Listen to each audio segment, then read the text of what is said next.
Good morning po. Tayong lahat ay magsitayo bilang pagbibigay galang sa salita ng Diyos na ating babasahin. At ito ay nasa Hebrews chapter 12, beginning verse 1 to 3. Basahin ko po. Therefore, since we are surrounded by such a great cloud of witnesses, let us throw off everything that hinders and the sin that so easily entangles. And let us run with perseverance the race marked out for us, fixing our eyes on Jesus, the pioneer and perfecter of our faith. For the joy set before him, he endured the cross, scorning its shame, and sat down at the right hand of the throne of God. Consider him who endured such opposition from sinners, that you will not grow weary and lose heart. Purihin po ang Diyos sa pagkabasa ng kanyang mga salita. Makakaupo na po tayo. Matapos na po tayo sa Hebrews chapter 11, sa kabuuan nito, ay nakagawa tayo ng 11 messages about the ancients of faith. At maobserbahan natin sa ating mga tinalakay na makikita ang malaking kaibahan ng may pananampalataya sa lumang tipan at sa bagong tipan, Old Covenant and the New Covenant. Sa Old Covenant ay makikita natin na sila ay tumanggap sa mga ipinangako sa kanila. At ito ay mga bagay na pakinabang para sa kanilang pamumuhay sa mundong ito. Samantala, sa nakaraan ay binigay ko sa inyo yung tinatawag kong transition at ang tinalakay niya ay tungkol sa mga muling binuhay mula sa mga patay. Na nangangahulugan na napakahalaga ng muling pagkabuhay at ito ang pag-asa ng mga namatay sa paglilingkod sa Diyos o namatay sa kanilang mga pananampalataya. Sa New Covenant naman ay makikita natin na sila ay dumanas sa kanilang mga pananampalataya. Maraming bagay na ginawa sa kanila talagang hindi masigmura sa mundong ito at ipinapakita sa atin kung ano talaga ang buhay ng New Covenant believers. Sila ay pumayag, nasaktan ng mga ganito, hindi sila gumanti, hindi sila nag-isip na gumanti sa kanilang mga kaaway dahil ang kanilang pag-asa ay hindi sa mundong ito, kundi sa buhay na walang hanggan. Sinabi nga sa verse 39 ng Hebrews chapter 11 na hindi nila nakamtan ang mga bagay na ipinangako sa kanila. Sa ngayon ay makikita natin ang malaking kaibahan ng ating pag-asa sa New Covenant sa Diyos na nakakahulugan na hindi man natin makamtan sa kapanahonang ito, ay makakamtan naman natin ito sa buhay na walang hanggan. Na nakakahulugan na ito ay mga bagay na spiritual at hindi pang-temporaryo, kundi mga bagay na pang walang hanggan.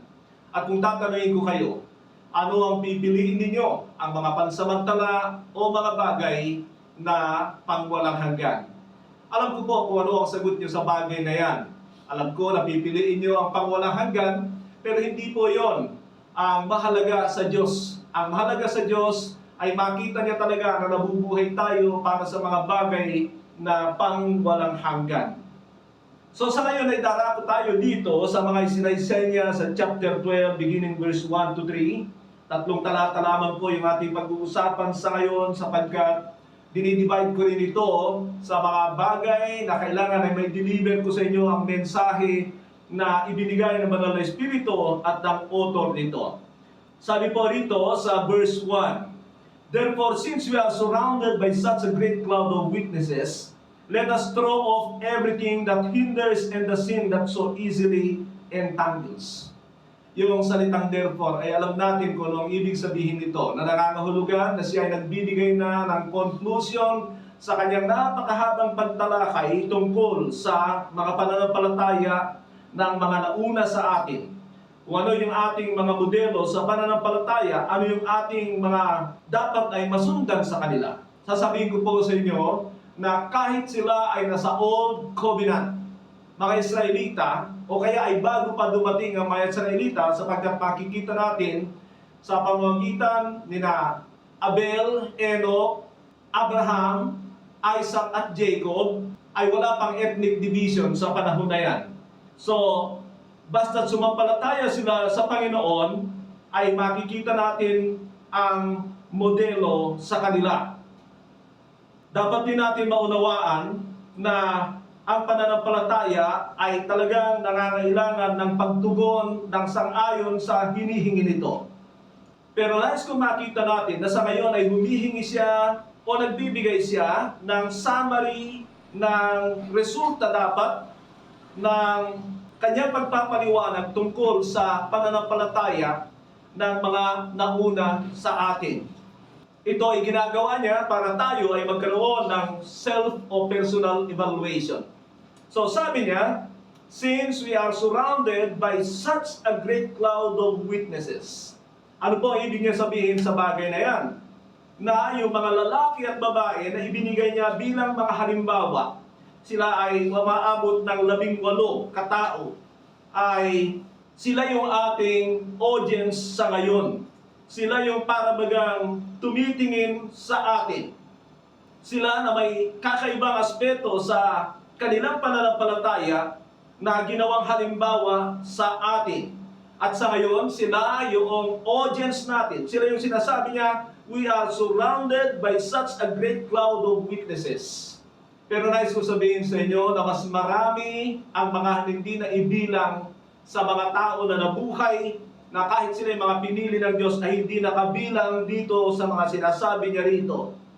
Ang mahalaga na dapat nating maunawaan tungkol sa bagay na ito ay makita lang natin ang kaibahan ng pananampalataya ng mga nasa Old Covenant at New Covenant, at paulit-ulit kong sinasabi ito sapagkat alam ko kung ano nangyayari sa ating kapanahunan. Sa napakaraming umaangking Kristiyano ay pinipili nila ang pagpapala ng Old Covenant. Nakakalungkot yan sapagkat yan ay hindi naman ipinangako ng Diyos sa ating mga New Covenant believers. Sabi ko nga po, sa Old Covenant ay nakikita yung agarang resulta ng kanilang pananalig sa Diyos. Samantala, sa New Covenant ay pinapaniwalaan pa yung mga bagay na darating. Ngunit tungkol dito sa mga tinatawag na great cloud of witnesses, ay maniniwala lang tayo kung meron tayong mata na nakakakita na tila baga sila ay nandoon sa langit, at meron tayong tainga na nakakapakinig sa kanilang mga pagsigaw na ini-encourage tayo na tumakbo sa ating pananampalataya. Yan ang halaga ng may pananampalataya at paniniwala sa mga lalaki at babae na ibinigay niya rito. Sinabi pa niya, let us throw off everything that hinders and the sin that so easily entangles.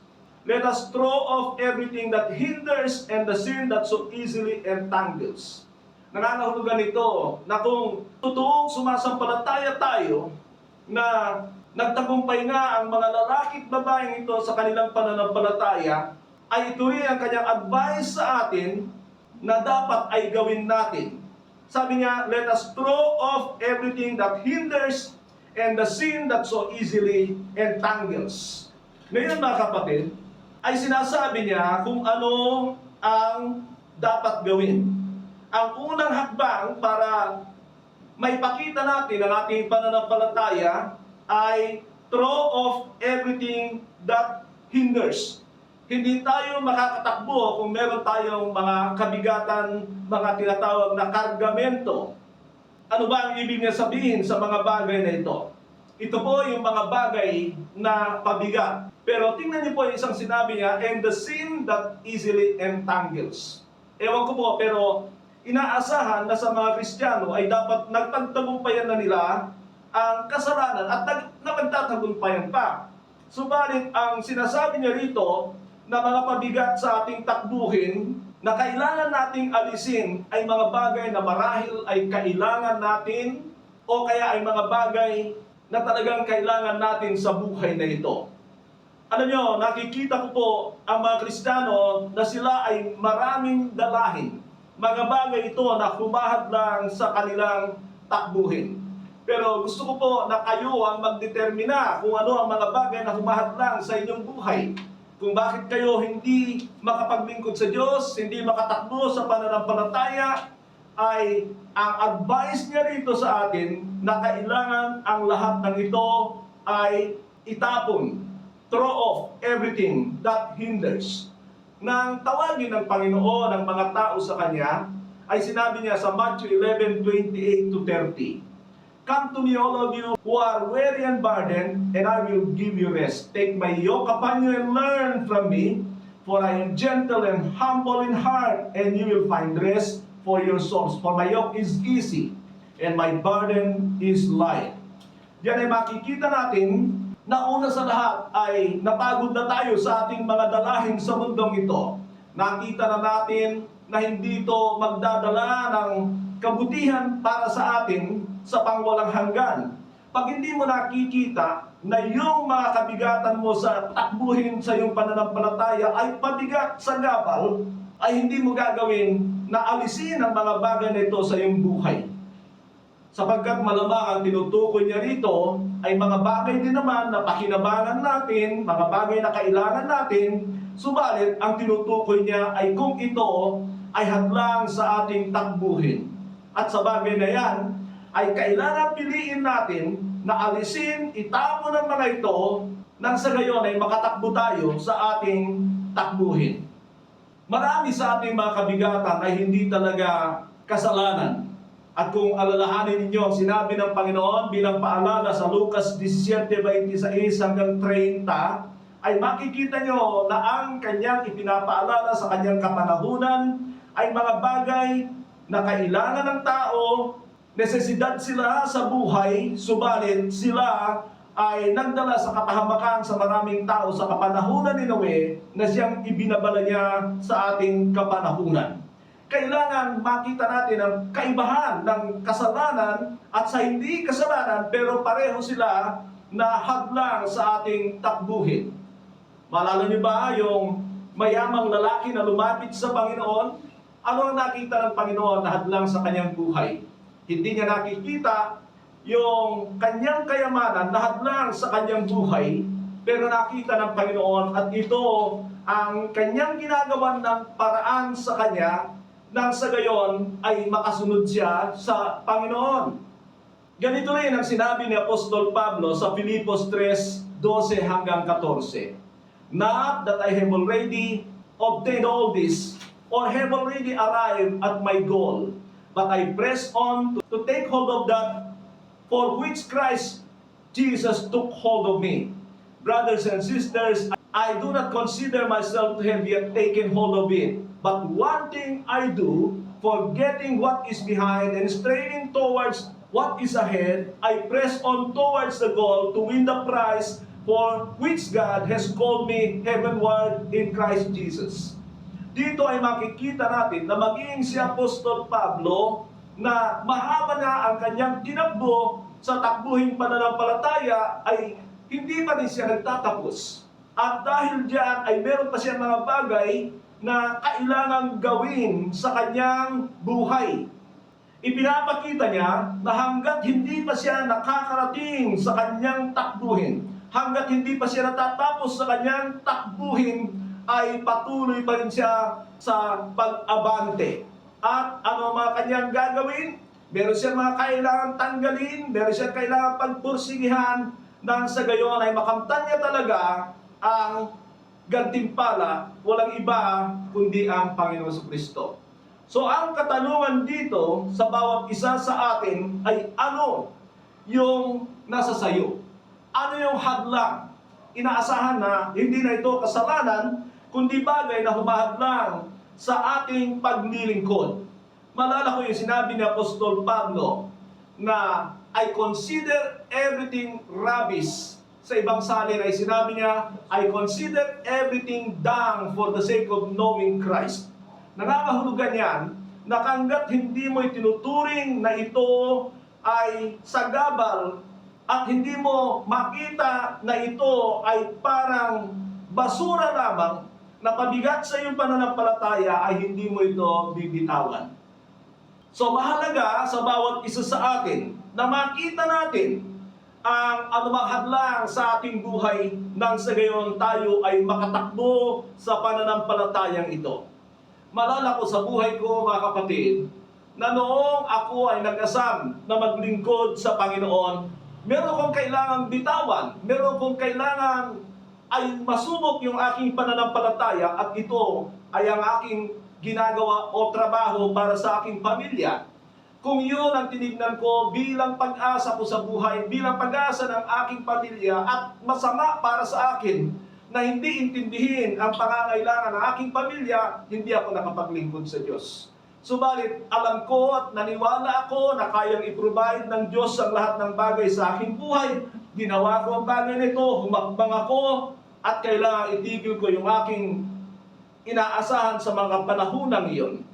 Nangangahulugan ito na kailangan ay pag-isipan natin at mag-decide tayo at isipin natin, katumbas ba nito ang walang hanggan?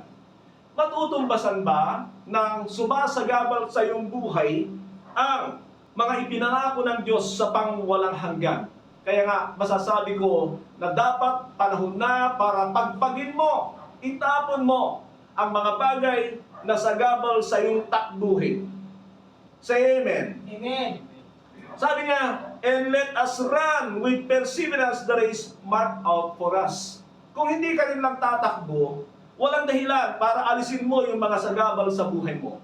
Magpursige ka na lang, yan ang inaasahan mo, ang Diyos ang hahatol sa iyo bandang huli kung ano ang nararapat para sa iyo sa bagay na yan. So, ano naman ang ibig sabihin ng run with perseverance the race marked out for us?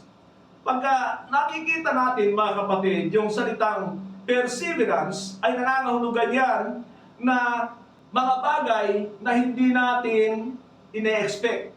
Magdadala ito ng tinatawag sa English na friction o kaya ay obstacle, testings, temptation. Sila yung mga halimbawa ng mga bagay na kailangan natin ng pagpupursige. So nakikita mo ba yung mga obstacles na ito? Kaya naman dun sa dulo ng nakaraang mensahe ay ipinakita sa atin ang bigat na pinagdaanan ng mga mananampalataya para hindi natin isipin na ang ating takbuhin ay napakadali. Ipinakita niya na sa New Covenant believers, marami sa kanila ay ginawa ng hindi maganda, ibinilanggo, pinagpapatay, o kung ano-ano pa ang mga ginawa sa kanila. Malala ko nga yung sinabi niya na sila'y pinagbabalatan na parang mga tupa at kambing at mayroon pa lang nilagari dahil sa kanilang pananampalataya. Ito yung mga bagay na marahil ay dahilan para tayo'y tumalikod sa ating pananampalataya at nangangailangan ito ng pagpupursige ng totohanan. Mga kapatid, ang Diyos ang nagbibigay sa atin ng pananampalataya. Sa pamamagitan ng kanyang biyaya ay nagagawa nating mapagtagumpayan ng mga ganitong bagay. Ang huling nais ko makita nyo rito ay yung sinabi niya, the race marked out for us. The race marked out for us. So meron pong tamang hangganan. There is a designated finish line for us all. Hindi naman ito pang walang hanggan na puro ganito lang. Matatapos din tayo at alam natin ang katotohanan ito na nagtatapos din naman ang ating mga buhay sa mga bagay na ganito. Kung hindi man, ang ating buhay ay matatapos. So sabi niya, we have to run for that designated finish line. Hindi ka tumatakbo ng gusto mong direksyon. Ang Biblia o ang Diyos ay nagbigay sa atin ng tamang direksyon na siyang tungo ng ating pananampalataya. Pag mali ang direksyon ng ating pananampalataya, mali ang ating destination. At alam po niyo, ang daming Kristiyano ay hindi alam ang bagay na ito. Ang mahalaga sa kanila, sila ay nabubuhay na maalwan, maganda ang kanilang buhay sa mundong ito, yun ang kanilang pinipili at inaakala nila na ito ang pagpapala ng Diyos sa kanila. Punta tayo rito sa verse 2. Sinabi sa verse 2, fixing our eyes on Jesus, the pioneer and perfecter of our faith. For the joy set before Him, He endured the cross, scorning its shame, and sat down at the right hand of the throne of God. So, hahati-hatiin ko po yung mga sinabi rito ng mga ilang sapnong o sentence. Sabi ng una, fixing our eyes on Jesus, the pioneer and perfecter of our faith. Dito ay makikita natin kung paano tayo dapat tumakbo, the way we should run. It's not only running, it is fixing our eyes on Jesus. Yan ang sabi niya rito. At yan din ay kapareho ng sinabi ni Pablo sa Colossus 3:1 hanggang 2 na set your minds on things above where Christ is seated at the right hand of God. Mga kapatid, nabanggit ko sa nakaraan na sa takbuhing pananampalataya ay hindi natin dapat ituon ang ating mga mata sa mga bagay na nakikita. Yun ay mga bagay sa mundong ito, kundi sa mga bagay na hindi nakikita sapagkat ang mga bagay na nakikita ay pansamantala. At nagamit ko rin itong Colossians 3:1 and 2 na ipakita sa inyo na ang ating mga hangarin ay mga pangwalang hanggan, nandoon nakasettle sila sa kaharian ng Diyos sa langit. Fixing our eyes on Jesus. At ang tanong ay bakit? Because He is the pioneer and perfecter of our faith. Because He is the pioneer and perfecter of our faith. Yan ang ibinigay niya na dahilan. Meaning, mga kapatid, He is the original, He originated our faith, and He is the accomplisher of our faith. His help through His grace ay nandoon para sa atin. He is the source, He is the substance, and He is the model for our faith. Alam niyo po, ang nakikita ko rito ay kung ano yung inaasahan mo sa buhay mo, doon ka talaga nakatingin. Kung ang Panginoon ang inaasahan mo sa buhay mo, magagawa mo rito yung sinabi niya, fixing your eyes on Jesus. Because He is the source of everything. At yan ang ibinigay niyang dahilan dito. Amen. And then sinabi rin niya, for the joy set before Him, He endured the cross, scorning its shame, and sat down at the right hand of the throne of God. Mga kapatid, sabi niya, for the joy set before Him, it was His joy na ginawa niya yung kanyang na-accomplish para sa atin. Ito yung pagkasugo niya sa Ama. At ano ito? Hindi ito madali sapagkat nandun yung salitang He endured the cross. Pero ang mahalagang makita natin sa paggawa ng Panginoon para dito sa ating ikaliligtas at sa kinabukasan is that it was His joy. Kagalakan niya ito. At malala ko nga yung sinasabi ng Panginoon na my food is to do the will of my Father. Hindi lamang ito para makatapos siya ng buhay sa mundong ito o kaya ay magawa niya ang mga ilang bagay na nais niyang gawin sa mundong ito. Ang Panginoon talaga ay naging kagalakan niya na gawin ang kalooban ng Ama na siya ring para sa ating kaligtasan. Sabi nga dito, He endured the cross.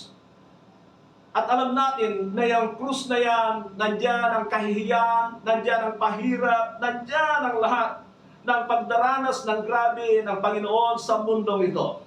It was not a self-beneficial task ang ginawa ng Panginoon. Ito hindi para sa Kanya, kundi para sa sangkatauhan. Sinabi pa, scorning its shame. Meron pong malaking kahihiyan sa pagkapako sa krus. Hindi lamang na sa isang salin ay sinabi doon na hubad-hubad ang Panginoon nang siya ipako doon, kundi bilang isang makasalanan at karapat-dapat sa kamatayan dahil sa kanyang mga pinaggagawa sa mundong ito, yun ang ibig sabihin ng kahihiyan ng pagkapako sa krus. Ibinilang siya na isa sa mga makasalanan, pero ang lahat ng ito ay walang katotohanan. At dahil doon ay kagalakan niya na gawin at tapusin ang lahat ng mga ito.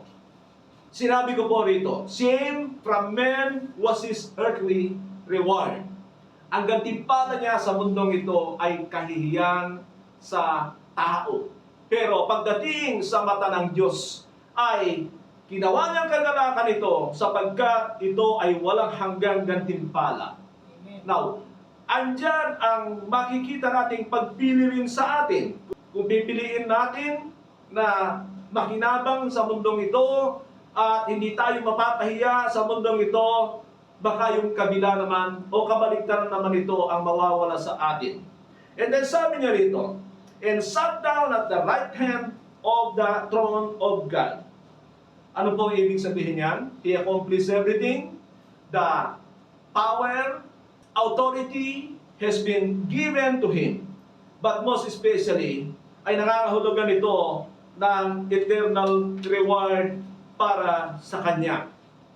At alam po ninyo mga kapatid, that real faith is considering the eternal rewards. Ang Panginoong Kristo, ang eternal King in the kingdom of heaven, kaya rin niya ipinapakita ang bagay na yon.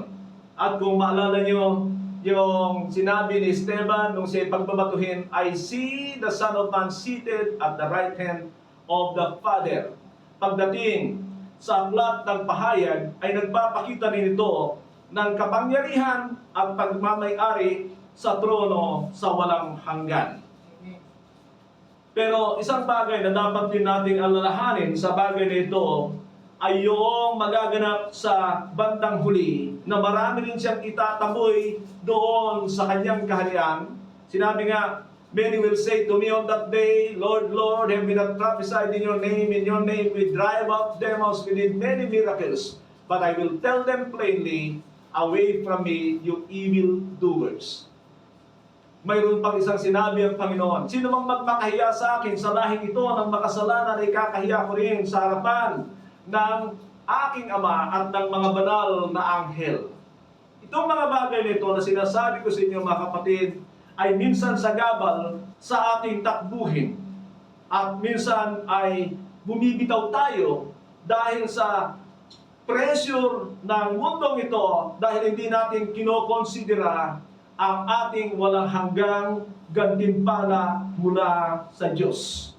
Punta tayo sa verse 3.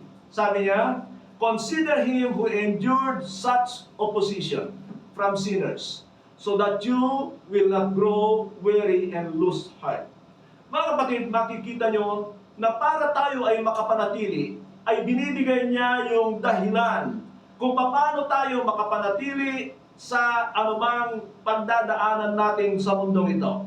Pero ipinapakita sa atin kung ano ang dinanas ng Panginoon who endured such opposition from sinners.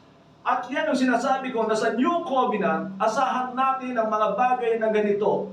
Hindi tayo umaasa na para tayong katulad ng mundong ito at nabubuhay ng katulad ng mundong ito, tanggap tayo ng mundong ito, ang Panginoon, sapagkat nalalantad ang ganitong mga uri ng pamumuhay ng mga taga-mundong ito, is that He experienced such oppositions from sinners. Now, una ay pinapakita niya sa atin dito na ang dapat dahilan na tayo ay maging matatag ay walang iba kundi ang Panginoon Kristo. Consider Him who endured such opposition. Kung meron tayong dahilan kung bakit tayo tumatakbo, inaalis ang mga sagabal sa ating pananampalataya, walang iba dapat kundi ang Panginoon Kristo. Amen. Wala nang iba. Consider Him who endured such opposition. At ang katanungan sa atin ay, lagi mo bang iniisip ang Panginoon Kristo? Siya ba ang tunay na dahilan ng iyong mga ginagawa? Kundi ay mawawala ang gana mo, manghihina ka bandang huli dahil hindi yung nagbibigay ng pananampalataya ang dahilan mo sa maraming bagay na ginagawa mo sa iyong pananampalataya. Consider Him who endured such opposition from sinners, so that you will not grow weary and lose heart. Ang dahilan daw ay para tayo ay hindi mapagod at mawalan ng gana sa ating pananampalataya. Alam niyo mga kapatid, ito ay nakakapagod kapag hindi talaga ang dahilan ng ating pagtakbo ay ang Panginoong Kristo. Siya na nagbigay sa atin ng kaligtasan sa kasalanan, siya na gumawa ng lahat ng bagay at nagbigay ng pananampalataya. Kapag hindi natin talaga siya minahal ng totohanan sa ating mga puso, mapapagod po kayo. Alam niyo, sa totoo lang, ang mga bagay na ginagawa sa mundong ito, kahit tayo ay katulad ng aking ginagawa na nangangaral ng Ebanghelyo, nakakapagod din naman. Pero, ang iisipin natin na dahilan ay hindi lamang yung mga tao na minamahal natin, na pinapahayagan ng salita ng Diyos, kundi ang tunay na dahilan ay walang iba kundi ang Panginoon Kristo, nang sa gayon ay maalis sa atin ang ating pagkapagod. So isipin niyo yung salitang, consider Him who endured such opposition. Siya ba talaga ang rason ng iyong pagtakbo? Naalala ko, sa aklat ng pahayag sa iglesia ng Ephesus, ay meron pang pinuna ang Panginoong isang bagay sa iglesia niyon. Sabi niya, I have this one thing against you. You have forsaken your first love. Sa aking nakita doon, mga kapatid, ay hindi yung nawalan sila ng mga iba't ibang ginagawa sa kanilang pananampalataya. In fact, kapag pinag-aralan nyo ang iglesia ng Ephesus, ay ang dami nilang kaabalahan sa kanilang pananampalataya. Pero may isang bagay na nakita ang Panginoon sa kanila. Ang sabi niya, you have forsaken your first love. Na nakikita kong dahilan sa ginagawa ng iglesia nito ay ang nawala sila sa tunay na dahilan ng kanilang ginagawa, walang iba kundi ang Panginoon Kristo. Ibig sabihin niyan, marahil ay marami tayong ginagawa sa ating pananampalataya, pero dapat ay isaalang-alang natin na ang dahilan ng lahat ng ito ay ang Panginoon Kristo. Kundi, ikaw ay mapapagod at manghihina sa iyong mga ginagawa. Isipin niyo ang katotohanan ito sa inyong pananampalataya. Pag nawala ka sa tunay na dahilan ng iyong takbuhin, ng iyong pananampalataya, ay siguradong manghihina ka. Mga kapatid, dito sa mensaheng ito na binibigay ng author sa mga mananampalataya, ay makakakita tayo ng 5 bagay na upang tayo ay maging kabahagi ng mga tinatawag na Ancients of Faith. 5 steps to becoming a member of the Ancients of Faith. Dito sa chapter 12, verse 1 to 3. Number 1, throw off everything that hinders. Sabihin nga natin yon. Throw off everything that hinders. Throw off everything that hinders. Number 2, depart from sin that so easily entangles. Depart from sin that so easily entangles. Number 3, run with perseverance. Run with perseverance. Number 4, fix your eyes on Jesus. Fix your eyes on Jesus. And number 5, consider or think of Him who endured such opposition from sinners. Consider or think of Him who endured such opposition from sinners. Yan po ay 5 bagay na dapat ay makikita sa atin upang tayo man ay mapabilang doon sa mga sinaysay niya tungkol sa mga Ancients of Faith.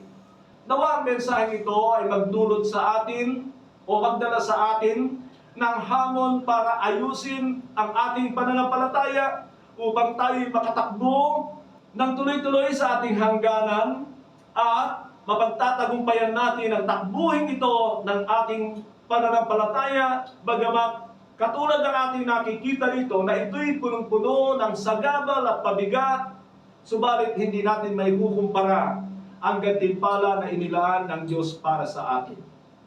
Diyan po tayo magtatapos sa mensahe sa araw na ito. Magandang araw po sa bawat isa, sumagana po sa atin ang biyaya ng ating dakilang Diyos at Ama. Magandang umaga po. Palakpakan natin ang Diyos na buhay. Amen. Tayo po ay manalangin. Aming Ama, maraming salamat sa mensahe na nagbibigay sa amin ng inspirasyon para mabuhay para sa iyong nakalaang gantimpala sa amin. Tulungan niyo kami sa aming takbuhin.